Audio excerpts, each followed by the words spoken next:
माता दी। दोस्तों, आज हम जानेंगे अहोई अष्टमी व्रत कथा। अहोई अष्टमी व्रत की कथा।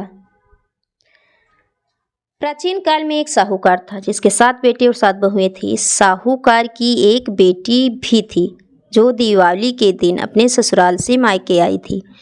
दीपावली पर घर को लीपने के लिए 7 बहुएं मिट्टी लाने जंगल में गईं। तो ननद भी उनके साथ जंगल की ओर चल पड़ी। साहूकार की बेटी जहाँ से मिट्टी ले रही थी उसी स्थान पर स्याहू अपने 7 बेटों के साथ रहती थी। मिट्टी खोदते हुए गलती से साहूकार की बेटी ने खुरपी से स्याहू का एक बच्चा मर गया। स्याहू इस पर क्रोधित होकर बोली, मैं तुम्हारी कोख बांध दूंगी। स्याहू की यह बात सुनकर साहूकार की बेटी अपने 7 भाइयों से एक एक करके विनती करती है कि वह उसके बदले अपनी कोख बंधवा ले। सबसे छोटी भाभी ननद के बदले अपनी कोख बंधवाने के लिए तैयार हो जाती है। इसके बाद छोटी भाभी के जो भी बच्चे थे वह सभी 7 दिन के बाद मर जाते हैं। 7 पुत्रों की इस प्रकार मृत्यु होने के बाद उसने पंडित को बुलवाकर इसका कारण पूछा। पंडित ने सुरही गाय की सेवा करने की सलाह दी।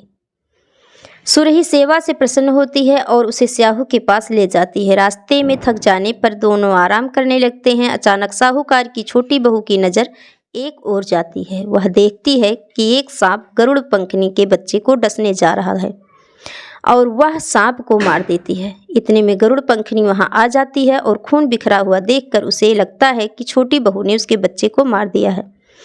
इस पर वह छोटी बहू को चोंच मारना शुरू कर देती है। छोटी बहू इस पर कहती है कि उसने तो उसके बच्चे की जान बचाई है।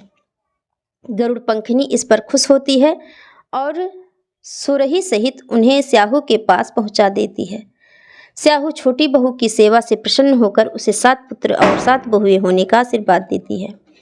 स्याहू के आशीर्वाद से छोटी बहू का घर पुत्र और पुत्रवधुओं से हरा भरा हो जाता है। अहोई अष्टमी का अर्थ एक प्रकार से यह भी होता है कि अनहोनी को होनी बनाना, जैसे साहूकार की छोटी बहू ने कर दिखाया था। इसकी दूसरी जो दंत कथा है उसके अनुसार एक बार एक औरत अपने 7 पुत्रों के साथ एक गांव में रहती थी। एक दिन कार्तिक महीने में वह औरत मिट्टी खोदने के लिए जंगल में गई। वहां पर उसने गलती से एक पशु के शावक की अपनी कुल्हाड़ी से हत्या कर दी। उस घटना के बाद उस औरत के 7 पुत्र एक के बाद एक मृत्यु को प्राप्त हो गए। इस घटना से दुखी होकर उस औरत ने अपनी कहानी गांव की हर एक औरत को सुनाई।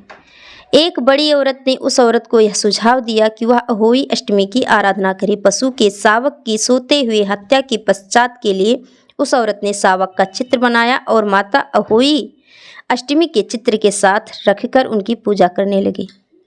उस औरत ने 7 वर्षों तक अहोई अष्टमी व्रत रखा और आखिर में उसके 7 पुत्र जीवित हो गए। अहोई अष्टमी व्रत का महत्व और कथा इस प्रकार है, जो कि 5 नवंबर को अहोई अष्टमी व्रत मनाया जाएगा। इस व्रत में सुबह जल्दी उठकर घर के मंदिर में पूजन की जाती है। निराजल व्रत रखा जाता है। तारों को देखकर व्रत खोला जाता है। तारों को अर्घ देकर इस व्रत को खोला जाता है।